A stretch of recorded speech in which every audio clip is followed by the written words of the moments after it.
आज बड़े हर्ष का विषय है कि उदयपुर का 472वां स्थापना दिवस लोकजन सेवा संस्थान मना रहा है। आपको ये जानकर खुशी होगी कि लोकजन सेवा संस्थान पिछले 15 वर्षों से उदयपुर स्थापना दिवस समारोह निरंतर मनाते आ रहा है और नियमित 5 दिवसीय कार्यक्रम होते हैं। पर इस बार क्योंकि अभी चुनाव आचार संहिता चल रही है तो इस वर्ष 472वें स्थापना दिवस पर सिर्फ 2 दिन के कार्यक्रम रखे हैं। आज प्रथम दिन विद्यापीठ के सभागार में एक उदयपुर की सुंदरता, उदयपुर का सौंदर्य और उदयपुर की विरासत पर गोष्ठी रखी है, जिसमें मिश्री लाल जी मांडो साहब और पीसी जैन साहब मुख्य वक्ता रहेंगे। जो उदयपुर में सौंदर्यता की क्या प्रमुखता रही और कैसे वो डेवलप हुआ और आज की तारीख में कौन सी विरासत है जिसको मुँह बचा के रखना उसके बारे में अपना विस्तृत जानकारी देंगे। कर्नल एस एस सारंग देवत अध्यक्षता करेंगे और उमा शंकर जी विशिष्ट अतिथि होंगे।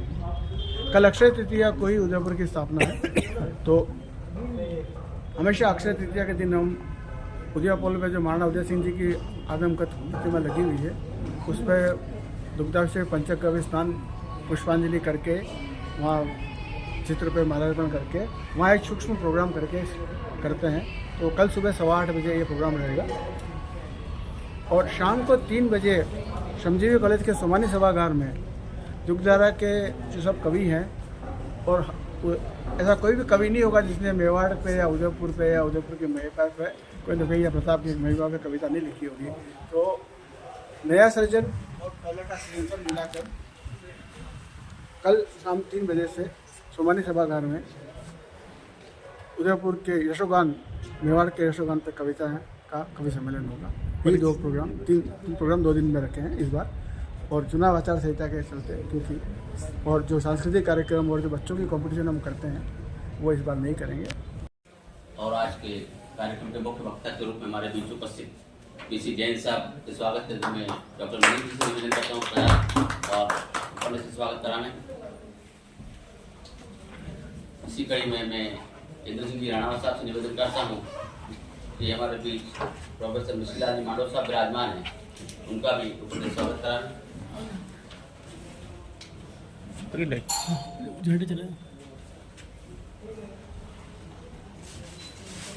हमारे बीच शहर के सम्मानित नागरिक श्री करनाल साहब भी विराजमान हैं, उनका भी ऊपर स्वागत के लिए मैं हाजी सरदार मोहम्मद से निवेदन करता हूँ कि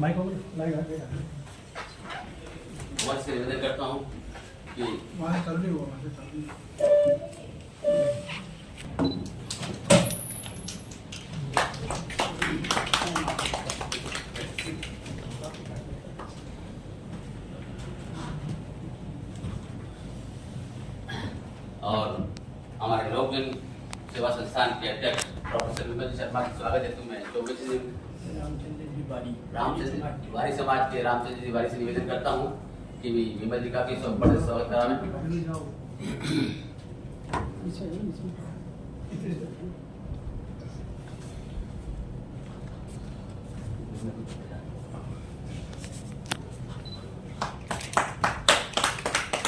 स्वागत की परंपरा के बाद कार्यक्रम को विधिवत प्रारंभ करते हुए मैं लोकजन सेवा संस्थान के अध्यक्ष प्रोफेसर विमल जी शर्मा से निवेदन करता हूँ सुधारें और स्वागत बदल प्रस्तुत कराएं। आदरणीय विमल जी शर्मा साहब को सुनने के लिए मौजूद हैं। आप सभी का स्वागत है, अभिनंदन। सूक्ष्म नोटिस शॉर्ट नोटिस पे आपसे पधारे हैं, आपका स्वागत है, अभिनंदन। और चाहूँगा कि इसी तरह हम उदयपुर के बारे में सोच बनाए रखें और किस तरह मेवाड़ में हम आगे बढ़ते रहें, यही सोच रहे हैं। इन सबसे के साथ आपका पुनः स्वागत है, अभिनंदन।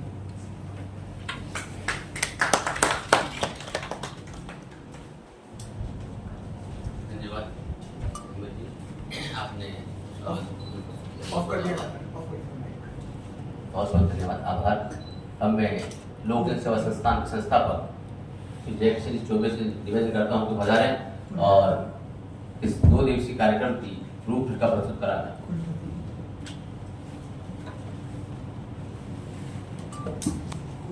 सम्मानित मंच, उपस्थित साथियों, ये कार्यक्रम अचानक ही तय हो पाया था, इस कारण ये नगर निगम के महापौर जी ने किया था विस्तार में आपको सहयोग नहीं देगा और गैर सरकार भी हमारा भी सहयोग करती है।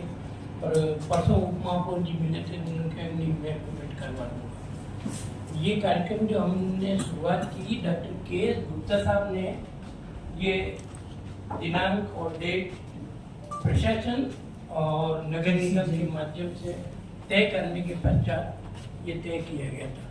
और अमरचंद बड़वा के भी कार्यक्रम शुरुआत मतलब के गुप्ता साहब ने की। हम उनके पत्तिनों पे चलते हुए ये दोनों कार्यक्रम हमारे साथ लिए और एक कार्यक्रम हमारा लोकजन का भोपाली जयंती का हम मनाते आ रहे हैं। और आप सभी को आश्चर्य होगा 2014 से इस उदयपुर स्थापना समारोह समिति के डॉक्टर साहब सारंगदेव साहब लिखित में संरक्षक है। आलोक स्कूल वाले हमने प्रयास किया कि उदयपुर के लगभग जो भी विश्वविद्यालय वगैरह बड़े संस्थान हैं वो मेरे पास पूरी फाइल मौजूद है, उनको संरक्षक और उनके सहयोग से ये कार्यक्रम करते आ रहे हैं। और बहुत से कार्यक्रम तो काफ़ी ऊंचाई पे 3 बच्चों के कार्यक्रम इस साल मना होने की वजह से नहीं किए, बल्कि 3 महिलाओं के बच्चों के और डांस प्रतियोगिता, ये 3-4 कार्यक्रम और बच्चों के लिए करते हैं, जिससे क्या कि जुड़ाव लोगों का इनके प्रति हो। और आप सभी को आश्चर्य हो गया कि आज की तारीख में उदयपुर में 7 विश्वविद्यालय हैं, मगर एक मात्र विश्वविद्यालय विद्यापीठ ऐसा है जिन कल ही एक MOU यहाँ हुआ और मैं भी उपस्थित था कार्यक्रम के मध्य। तो लगभग 100 से अधिक MOU राजस्थान में और हिंदुस्तान की बाहर से आज सारंगदेव साहब के नेतृत्व में ऐसे काम हो रहे हैं। और एकमात्र यूनिवर्सिटी जो उदयपुर के जनजीवन से जुड़ी हुई है, बाकी अन्य यूनिवर्सिटियां हैं और अब धीरे धीरे हम उन लोगों को भी जोड़ रहे हैं। जैसे हमने पैसिफिक को जोड़ा है, BP शर्मा साहब और के दवे साहब हमारे साथ जुड़े हैं। तो निश्चित है कि आने वाले समय में ये कार्यक्रम और ऊंचाई पे होंगे और अगले साल से हम चाह रहे हैं कि कार्यकारिणी सब मिलके मतलब इस कार्यक्रम को करें। और ये कम समय में अचानक ही कार्यक्रम हमने तय किया था। और आज अखबार में आपने सवेरे देखा ही होगा कि विशेष तौर से ये लिखा गया है कि भाई मौसम की गड़बड़ होने की वजह से घर से बाहर नहीं निकले, स्कूलों का समय भी शायद कहीं कहीं तो परिवर्तन हो चुका है और यहाँ भी बहुत जल्दी होने जा रहा है। तो इस वजह की उपस्थिति कम रही है। तो आप जो भी पधारे हैं उन सभी को मैं नमन करते हुए अपनी बात वाणी को विराम देता हूँ। धन्यवाद।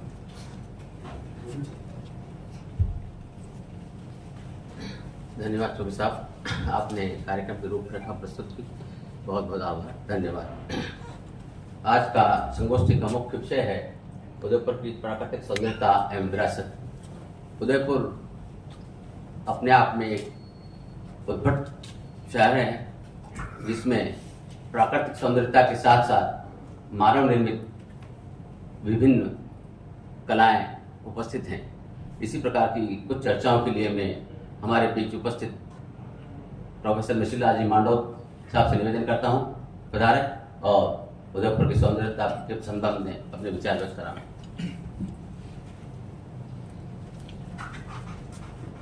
आज के समारोह के अध्यक्षता कर रहे माननीय कुलपति महोदय सारंगदेव साहब,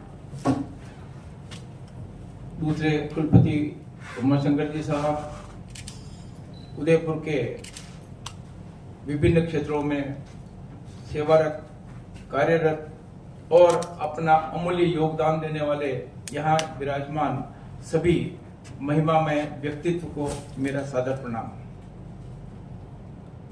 उदयपुर की स्थापना, जैसा कि यहाँ बताया गया है, अक्षय तृतीया 1553 को हुई। महाराणा उदय सिंह ने इसकी स्थापना की। सबसे पहली बात जो मैं आपको बताना चाहता हूं कि महाराणा उदय सिंह 1537 में सिंहासनारोहण हुए और 72 यानी 35 वर्षों तक उन्होंने शासन किया। जब उन्होंने शासन की बागडोर संभाली तब परिस्थितियां बिल्कुल विपरीत थी। एक तरीके से मेवाड़ में अराजकता का काल था, चारों तरफ अशांति थी, अव्यवस्था थी, सेना नाम की कोई चीज नहीं थी, आर्थिक स्थिति भी बड़ी कमजोर थी, हमारी जो सामंतशाही व्यवस्था थी वो भी बिखरी हुई थी। तो तो एक तरीके से पूरा चुनौती भरा काल था उनके लिए, और मुगलों के आक्रमण की जो है शुरुआत हो चुकी थी। ऐसे समय में महाराणा उदय सिंह ने बड़ी दूरदर्शिता से काम लिया। उन्होंने लीग से हट करके अपनी नीतियों का निर्धारण किया, और ताजुब करेंगे कि उन्होंने व्यक्तिगत हित या स्वार्थों से परे रह करके देश हित को सर्वोपरि समझा, और उसी वजह से उन्होंने चित्तौड़ को जयमल और फत्ता जैसे विश्वसनीय व्यक्तियों को सौंपकर खुद ने उदयपुर की स्थापना की। स्टेशन पे एक गार्डन, बहुत सुंदर सा बाग, जहां हम सब बच्चे जाके खेलते थे, और कॉलोनी के बिल्कुल अटैच्ड आईओडब्ल्यू ये उस जो इंजीनियरिंग विभाग का वो गार्डन, तो उस बाग के अंदर जो ब्रिटिश काल की जो बिल्डिंग बनी हुई थी, और ब्रिटिश काल की बिल्डिंग में आपने देखा होगा कि बहुत ऊंची होती, तिकोनी और बहुत ऊंची बनी होती है, जहाँ से कि गर्मी का प्रभाव मिलता है, और उसके चारों तरफ बहुत सुंदर गार्डन। फिर आ जाए तो जो ऑफिसर होते थे इंजीनियरिंग आपने रेलवे के, उनके लिए गेस्ट हाउस, और वो गेस्ट हाउस इतना सुंदर, शायद आप लोगों ने देखा नहीं देखा, आज भी वो गेस्ट हाउस है, और उसका गार्डन बहुत सुंदर। हम छोटे छोटे बच्चे थे जाके और वहाँ पर उस गार्डन में खेलते थे, और नेचुरली मेरे ख्याल से अब तो तितलियाँ कहीं नजर आती नहीं, लेकिन उन छोटी छोटी तितलियों और उन फूलों को हम अवेयर थे। तो उस परिदृश्य में मैं पैदा हुआ। फिर चारों तरफ हरियाली के दृश्य में मैं पैदा हुआ, यानी वो दृश्य हम देखा था। अब जब कभी हरियाली अमावस्या होती थी या सख्या सोमवार, उन्हें टाइम सख्या सोमवार कहता है, या हरियाली अमावस्या रहती, तो बच्चे रेलवे कॉलोनी के सारे बच्चे, हमारे पास न तो कोई साइकिल थी न कोई ऐसा कोई व्हीकल था, तो फिर बच्चे हम हमारे पापा मम्मी को तंग करते कि माने तो सख्या सोमवार दे जानो, माने तो हरियाली में से अधिक हो जानो। तो क्या करते कि वो जो है बैलगाड़ी आती, एक बैलगाड़ी आती जो ऐसे छपरे जिसके ऊपर लगे होते, उस छपरे की बैलगाड़ी में कॉलोनी के सारे बच्चे बैठ जाते। उधर से बारिश होती, रिमझिम बारिश होती रहती, और बारिश जब होती तो मैं यहाँ बैठा हूँ तो कभी मारे माथा में पड़ती तो मैं अठीने खिसक जाता हूँ, कभी वन्ने माथा में पड़ती वो अठीने खिसक जाता हूँ। और ये सारे बच्चे उस प्राकृतिक वातावरण को देखने के लिए और पहले सैलियों की बाड़ी जाते। तो सैलियों की बाड़ी का वो दृश्य जो मैंने सुंदरता देखी और आज देखता हूँ, जमीन आसमान का अंतर आ गया। फिर कभी सख्या सोमवार होता तो नेचुरली गुलाब आ जाते, तो वही तरीका हमारा जाने का और वही आने का। उसके बाद फिर चले जो बचपन में देखा कि भाई आप हमारे पास में क्या था, बीएन स्कूल की जो सबसे पुरानी बिल्डिंग है, तो कैसे जाते, तो ये आयर की पुलिया से हम होके और बीएन स्कूल जाते थे। वही है कि आप खाकी या पैंट और सफेद लेकर यही, और आपके सर साहब ने मेरे को प्रथम वर्ष पहली क्लास में पढ़ाया हूँ, तो आज भी जीवित है वो। एनीवे, लेकिन वो मैं दृश्य ये कहना चाह रहा हूँ कि जब हम जाते तो नीचे जरूर उतरते तो वो जो आयर की नदी का दृश्य हमारी आंखों से देखा, नीचे उतरते और उन मछलियों को छेड़ते, कभी एक दूसरे के ऊपर पानी छिड़कते और उसमें नहाते और उस पानी को पीते। कभी जीवन में कल्पना नहीं किया था वो सौंदर्य हमारी आंखों तो, मेरे जीवन का देखा वो सौंदर्य समाप्त हो जाएगा और मेरे ही देखते आप मेरे ही जिंदा रहते और वही हमारा जिसको हम वेनिश बनाना चाह रहे थे, वेनिश VANIS, वेनिश हो जाएगा। Vanish has become vanished, now it is nowhere exist। यानी सुंदरता की बात को मैंने इसलिए, क्योंकि मेरा काम पानी पे वर्षों से, मैं 20-22 साल से, तो मैं मेडिकल प्रैक्टिशनर हूँ, डॉक्टर हूँ, इंजेक्शन वाला डॉक्टर में थोड़ा सा अंतर बता दूं। उमा शंकर जी ये बिना इंजेक्शन वाले हैं और मैं इंजेक्शन वाला हूँ, फर्क इतना ही है। भाग्यशाली को मिटाऊंगा, क्योंकि हमारे जो इंजीनियर थे जिन्होंने ये कुएं या बावड़ी बनाई, उन्होंने बहुत मतलब साइंटिफिकली सोच के बनाया होगा कि यहाँ पानी जीवन भर मिलता रहेगा। शायद अभी के इंजीनियर फेल हो जाए लेकिन वो फेल नहीं होगा, तो उनको मत जुटाओ। हम सब लोगों का एक कर्तव्य बनता है कि कम से कम जहाँ पर भी आप देखें ऐसा हो रहा है तो हम सब मिलके करें उस काम को, तो हमारी विरासत को, हमारे सौंदर्य को हम बचा सकते हैं। धन्यवाद जैन साहब, आपने पानी की सौंदर्यता के साथ में उसके संरक्षण के बारे में जानकारी प्रस्तुत की और किस तरह इसका संरक्षण किया जाए और इसकी उपयोगिता के बारे में जानकारी प्रस्तुत की। बहुत बहुत आभार, धन्यवाद। मैं इसी के साथ आपको भी जानकारी प्रस्तुत करना चाहता हूँ कि हमारे सभागार में एक ऐसे शख्स हैं जो काफी पिछले वर्षों से झील संरक्षण का काम कर रहे हैं। तो मैं लोगों से निवेदन करता हूँ कि जैन साहब को उपड़ा दें और हाजी मोहम्मद सरदार साहब का उपड़ा से स्वागत कराएं। हाजी साहब उधर बीच में से आओ आप।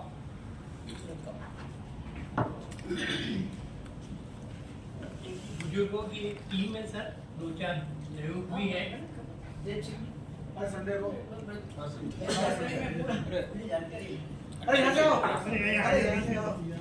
अच्छा मैं उधर आ जाता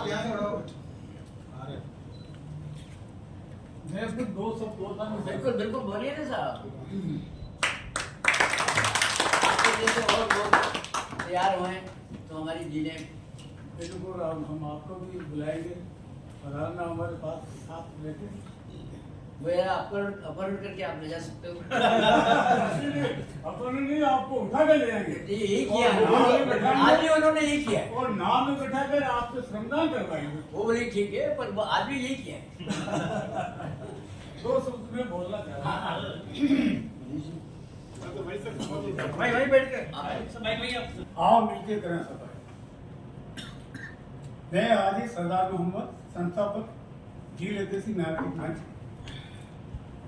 ये मंच हमारा 20 साल से सेवा दे रहा है और लोगों को झीलों के प्रति जागरूक कर रहा है और कुछ लोग जागरूक भी हुए हैं। बड़ा अफसोस है कि जिस पानी से हम नहाते हैं, जिस पानी से हम पूजा करते हैं और जिस पानी को हम पीते हैं, और उसी पानी में लोग गंदगी डाल रहे हैं। और इस बात को हर नागरिक जानता है कि ये पानी ये हमारे काम में आ रहा है, पर जब हम हर संडे श्रमदान करते हैं तो हम ऐसी ऐसी चीजें निकालते हैं जो मैं यहाँ नहीं बयान कर सकता। ऐसी गंदगी डालते हैं लोग बात, यहाँ तक कि बिस्टा की थैली तक हमने निकाली है झील के अंदर से। हमें बड़ा अफसोस होता है। हम इसको गंगा जल बोलते हैं, आब जमजम बोलते हैं इसको, और इस पानी से हम पूजा कर रहे हैं और फिर भी लोग ऐसी गंदगी डाल रहे हैं। तो मैं सभी लोगों से ये अनुरोध करना चाहूंगा और जो भी यहाँ पे पधारे हुए हैं सभी लोग, इनसे भी मैं कहना चाहूंगा कि झील के किनारे से अगर कोई जाए और अगर कोई गंदगी डाल रहा है, अगर कोई भी चीज डाल रहा है तो उसको टोके। पहले के जमाने में टोकने का सिस्टम था, चाहे बड़ा हो चाहे छोटा हो, कोई भी अगर कोई गलत काम कर रहा है तो उसको टोकते थे, भाई आप ही कर रहे हो जो गलत काम कर रहे हो। बड़ा हो तो बड़े को भी टोकते थे, उसको समझाते थे। आज वो पार्टी पूरी खत्म हो गई। अगर कोई गंदगी डाल रहा है तो डालो, तो आपने ही करना है। अरे भाई तुम्हें पानी पी रहे हो, तुम गंदा पानी पी रहे हो और आप फिर मार के कर लो। तो झील के बारे में अगर कोई भी इस तरह से हरकत करना है तो उसको टोकना चाहिए, तभी हमारी झीलें बचेगी, विरासत बचेगी। ये हमारे राजा महाराजों ने दी हमें झीलें, विरासत ये दी क्या। आज अगर चाहे कि ऐसी बनाओ तो नहीं बन सकती, इसकी रिपेयर तक नहीं हो सकती है क्या। तो मैं यही कहना चाहूंगा कि मेहरबानी करके अगर कोई भी इस तरह से गंदगी डालता है तो आप लोगों को चाहिए कि उसको पकड़े, उसको समझाए। मैंने 1000 आदमी को टोका है, वो उसने मुझसे को ताव दिया है तुम्हारा क्या करना है। तो मैंने निवेदन किया, हुक्म ये पानी मुंह पीऊं, गंदा पानी नहीं पीऊंगा, आप भले कहीं भी दो, मैं गंदगी नहीं डालना दूंगा। कई बार चांदपोल के पुल से आया आदमी झुका और थैली अंदर, तो कई टोका लोगों को मैंने, तो लोगों ने माफी मांगी, कान भी पकड़े उन्होंने, भाई कहाँ गलती होगी, अब मैं ऐसा नहीं करूँगा। तो टोकने से ये झीलें बचेगी। धन्यवाद।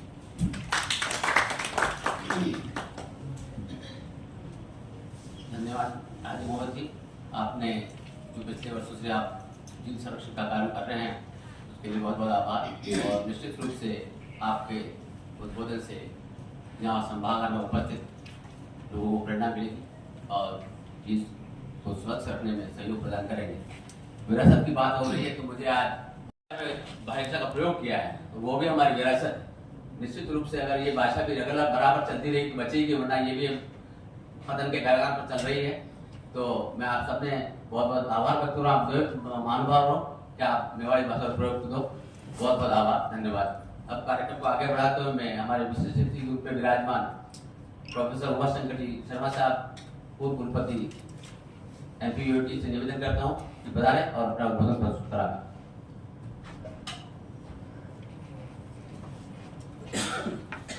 72वां उदयपुर स्थापना दिवस समारोह के उपलक्ष्य पर उदयपुर की प्राकृतिक सौंदर्यता एवं विरासत नामक विषय पर आयोजित संगोष्ठी के मुख्य अतिथि आदरणीय प्रोफेसर कर्नल SS सारंगदेव साहब, कुलपति राजस्थान विद्यापीठ, गणमान्य अतिथि प्रोफेसर मिश्रीलाल जी मांडोक साहब, PC जैन साहब, जल संरक्षण मित्र, उपस्थित सभी विद्वान साथियों और मातृशक्ति। मेवाड़ राज्य के संस्थापक श्रद्धेय बप्पा रावल ने 734 ईस्वी में हरित ऋषि की अनुमति से मेवाड़ के नाथ श्री एकलिंग नाथ जी के मंदिर का निर्माण करा, जिसका नामकरण कैलाशपुरी तीर्थ के रूप में किया गया। श्री एकलिंग जी की कृपा एवं आशीर्वाद से बप्पा रावल को मेवाड़ का राज्य मिला। वे ऐसे दृढ़ भक्त थे कि उन्होंने अपना संपूर्ण राज्य एकलिंग जी के चरणों में रख दिया और उन्हें अपना इष्ट देव मानते हुए अपने शासक के रूप में स्वीकार किया तथा स्वयं को उनका प्रतिनिधि मानते हुए राज्य के शासन का संचालन किया और इसी के दीवान कहलाए। तत्पश्चात सभी महाराणाओं ने इस परंपरा का उसी श्रद्धा एवं विश्वास के साथ अक्षरशः पालन किया। इसी क्रम में महाराणा उदय सिंह जी ने 15 अप्रैल 1553 अक्षय तृतीया उदयपुर नगर की स्थापना की। महाराणा उदय सिंह के सुपुत्र प्रताप सिंह अपने स्वाभिमान व आजादी के लिए विश्व में वंदनीय है। इसी वंश परंपरा में महाराणा जगत सिंह, महाराणा राज सिंह, महाराणा स्वरूप सिंह जी, महाराणा फतेह सिंह जी, महाराणा भोपाल सिंह जी ने यहाँ झीलों के रख रखाव एवं विकास के साथ साथ स्थल निर्मित करवाए, जिनमें से सिटी पैलेस, सैलियों की बाड़ी, गुलाब बाग, जगदीश मंदिर, गणगौर घाट, जग मंदिर, जग निवास, सज्जनगढ़ ऐसे अनेक सुरम्य स्थल पर्यटकों के लिए आज भी दर्शनीय बने हुए हैं। महाराणा उदय सिंह जी ने उदयपुर में मेवाड़ की राजधानी स्थापित करने से पूर्व एक बड़े पक्के बांध का निर्माण भी करवाया और उनके नाम पर उदय सागर के रूप में जाना गया। उदय सागर उदयपुर की स्थापना से पहले ही उन्होंने निर्माण करवा लिया था और इस झील के अतिरिक्त जल संसाधन मुहैया कराने के साथ ही एक और अधिक महत्वपूर्ण कार्य यह किया कि इससे गिरवा घाटी की ओर खुलने वाले इकलौते समतल मैदान को प्रभावशाली ढंग से अवरुद्ध कर दिया। गिरवा घाटी के अन्य प्रवेश बिंदु पहाड़ी दर्रों से होकर गुजरते हैं, जैसे उत्तर में चीरवा की घाटी और इधर पूर्व में देवारी घाट के द्वार। तो अरावली पर्वतमालाओं के मध्य स्थित उदयपुर शहर अपनी ऐतिहासिक विरासत, नैसर्गिक सुंदरता एवं सांस्कृतिक वैभव से विश्व के श्रेष्ठतम शहरों की गणना में सूचीबद्ध। उदयपुर शहर का भौगोलिक, प्राकृतिक एवं आर्थिक आधार यहाँ का झील तंत्र है, जैसा कि डॉक्टर PC जैन साहब ने भी बताया और मांडोक साहब ने भी बताया। इसीलिए उदयपुर शहर को city of lakes, lake city भी कहते हैं, झीलों की नगरी, city of historical importance, city of fountains and mountains, यानी कई और नामों से जाना जाता है। और वो जैसे बताया कि ये वेनिस और कश्मीर, उधर राजस्थान का दूसरा कश्मीर, जहाँ कह सकते हैं देश का भारत का, वो भी इस नाम से भी इसको जाना जाता है। इसलिए प्राचीन ग्रंथों में वर्णित मेदपाट ही आज के मेवाड़ के नाम से विश्वविख्यात है। पहले इसको मेदपाट के नाम से जाना जाता था और मेवाड़ भूभाग के अपने संघर्ष में अपनी संस्कृति को अक्षत रखने के लिए समय समय पर तत्कालीन आवश्यकताओं के अनुसार अपनी राजधानियाँ नागदा, नागघटा जो कैलाशपुरी के पास में है, आहार जो अभी जहाँ संग्रहालय बना हुआ है ये एरिया, चित्तौड़गढ़, चावंड और अरावली की वादियों में स्थित उदयपुर में स्थानांतरित करनी पड़ी और उदयपुर की स्थिति इन सभी स्थलों की अपेक्षा अधिक उपयुक्त और प्रामाणिक।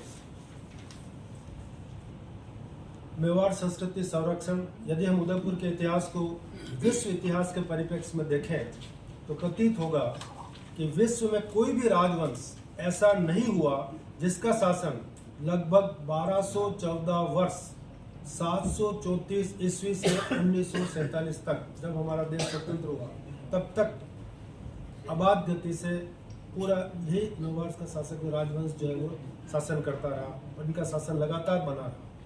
तो उदयपुर रियासत को भारतीय गणराज्य में विलीन करने का साहसिक और दूरदृष्टिपूर्ण निर्णय भी तत्कालीन महाराणा गोपाल सिंह जी ने ही लिया। मेवाड़ का इतिहास अपनी गौरवमय विशेषताओं के लिए विश्व में अपनी अलग ही पहचान रखता है।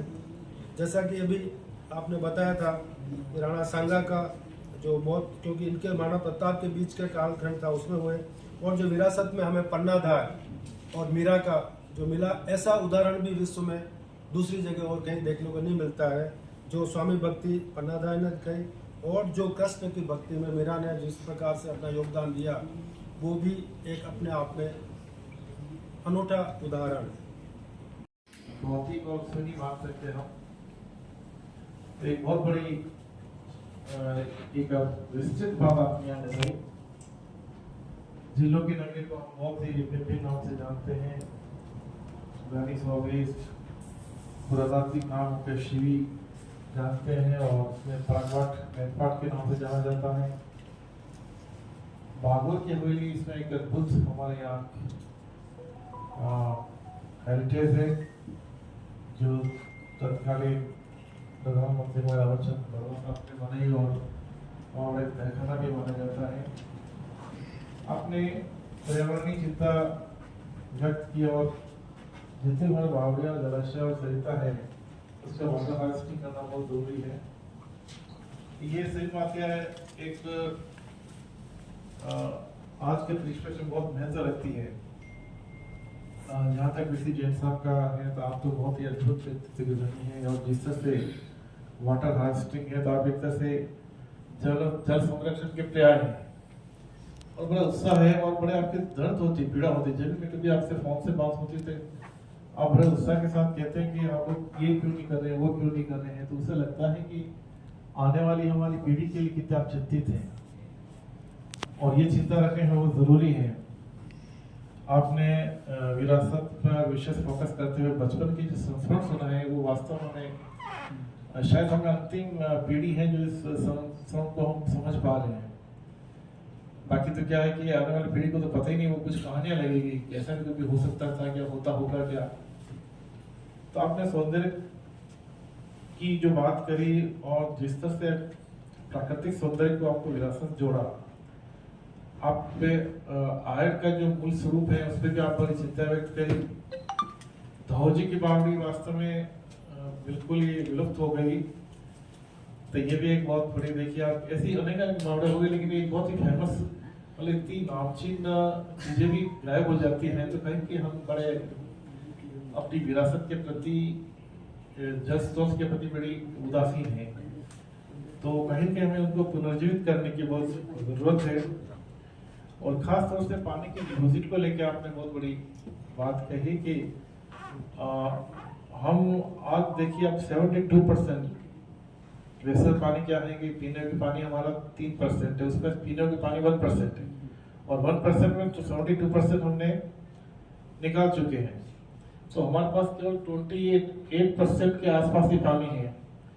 तो जितना हम बैंक से जमा करते हैं, पैसा नहीं जमा नहीं कराएंगे, वापस से रोटेशन देखें तो उस दिन बैंक खाली हो जाएगा। तो हमारा पानी का बैंक खाली होता जा रहा है। तो ये बहुत ही आपने एक अच्छी बात बताई, और सबसे बड़ी बात ये है कि यदि हम इस रेशियो को मेंटेन ही रखेंगे तो जो स्थिति आपने बताई थी जिस तरह से, और ये जानकर बड़े आश्चर्य हुआ कि पानी विड्रॉ में हम गोवा, दमन और पंजाब के बाद राजस्थान तीसरे नंबर है।